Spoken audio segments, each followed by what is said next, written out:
When Craig Chambers makes his way into the MCG for the Shane Warne Memorial Service tonight, he will have spent almost a month sifting through personal memories of a man he describes as just an all-round good fella.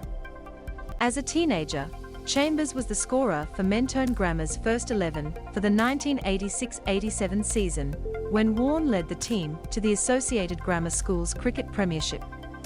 "I was a sports nuffy and I wanted to be involved," Chambers says. Scorers are among the least exalted fixtures of grassroots cricket, but Chambers remembers that Vaughan appreciated everyone who was on the journey with him. Vaughan's appreciation went above and beyond. "There were 65 over A-side games, and I'd be stuck on the other side of the ground in the scoreboard," Chambers says. The Mentone Grammar first 11 of 1986-87, with Craig Chambers, Shane Warne, and Barry Irons. "Because I've got cerebral palsy, it would have taken me 15 minutes to walk across the ground for lunch." Shane would say, "Hang on, I've got to pick Craig up." He'd get in his Ford Cortina, drive around the ground to pick me up, and drive back around for lunch. He was making sure I had the most amount of time possible to have lunch. He was a mate's mate. If you were in his circle, you knew it. He didn't think he was better than anyone. He respected me as a scorer and always included me. Since finishing school, when he was doing signings of books or DVDs, whenever he saw me he'd make a point of coming over and checking in and connecting about old times and our shared experiences. He was just a very down-to-earth, charismatic person who didn't get ahead of himself. Chambers was on a train home from Geelong when he heard the news of his mates, and it left him in disbelief. Shane Warne and Wayne Fuller at a book signing. 3 days later, a DVD arrived in the mail, Warne's recently released documentary. "It was a bittersweet moment," he says. "It's something that I'll always treasure. We did this thing together, you know." Likewise Wayne Fuller, Warne's spin bowling partner that year at Mentone and now the curator at the school's Keysborough playing fields, where the pair often wrecked the afternoons of AGS batsmen. Fuller took 18 wickets at 8.12 that season, pipping Warne for the bowling average. "I was very fortunate," Fuller says. "The batsmen wanted to go after me because they couldn't play Shane. You were in awe of him a little bit. But even when he got to the elite level, we still saw him as Shane, who we went to school with. He was the greatest leg spin bowler in the world, but he had time for everyone." With Chambers, he will be among a group of Mentone old boys honoring an old mate at the MCG. Like Chambers, Fuller has struggled with the finality of losing a mate who seemed immortal. Via social media and WhatsApp, members of the Mentone team have reconnected and rallied around each other. Shane Warne accepts a trophy for swimming as the captain of his schoolhouse. Shane Warne with one of the many trophies he would win at Mentone Grammar. Shane Warne with his Mentone Grammar teammates after a cricket victory. "We're all calling each other and making sure we get health checks and looking after each other," Fuller says. "All our old photos are coming out and the scorebooks for our premiership team. They are great memories. But it's just dreadful. I went home that Saturday, and I was just numb. I cried at home every night for a week. I just couldn't believe that such a good friend was gone. It knocked us all around. He was such a champion bloke. He'd do anything for you." He will now treasure his last moments with Vaughan. "I was at Southland a few years ago, and saw a queue of about 150 people. And I walked by a little later, and Shane was sitting by himself at a table. We caught up for half an hour, but he would have been happy to sit there all day," he says. "We're gonna miss him.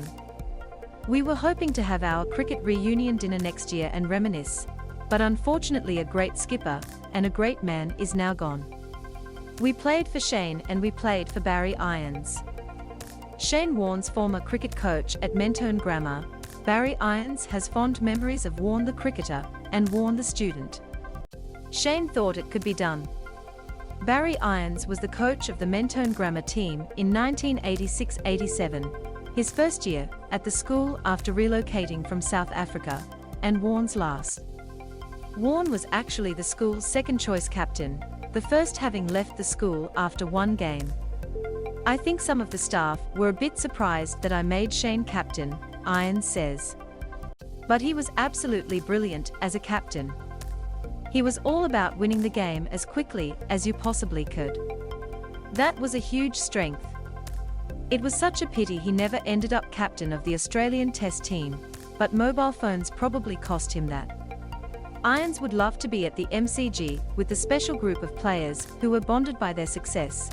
But with an already delayed family wedding a week away in Tasmania, he can't afford to play Russian roulette on a quick trip with COVID-19 still circulating. Warne and Irons together during the future cricket star's time at Mentone Grammar.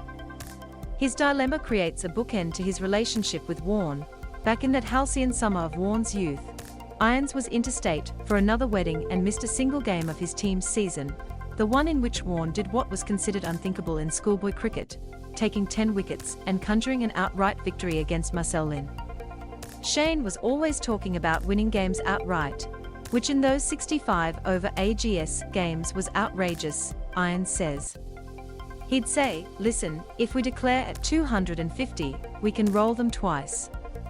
And he actually did that very thing. We had 2 games won outright, purely and simply because Shane thought it could be done. None of us did, but he did. I can still see him in the team meetings saying, we can beat them outright. Irons thinks there is a misconception that Warne was not a polished bowler when he left the school and lobbed at St Kilda Cricket Club, beginning his climb to greatness. Former Mentone Grammar coach Barry Irons with a photo of himself and Shane Warne. People say he only became a leg spinner later, Irons says. That's rubbish. I saw him when he was 16, 17, and my colleague John Mason saw him a few years before, and he was already a very, very good leg spinner. He was just absolutely lie accurate, spun the ball, and had a really good wrong UN. Even then, I thought this kid could go the whole way. As a student, too, Irons says Warne was a little more committed than he liked to make out. I actually taught Shane accounting, and he was absolutely meticulously neat and organized, Irons says. He didn't do particularly well, but he liked getting things right. Among the lighter moments, Irons recalls a trip to McDonald's on the way home from a game at Assumption College.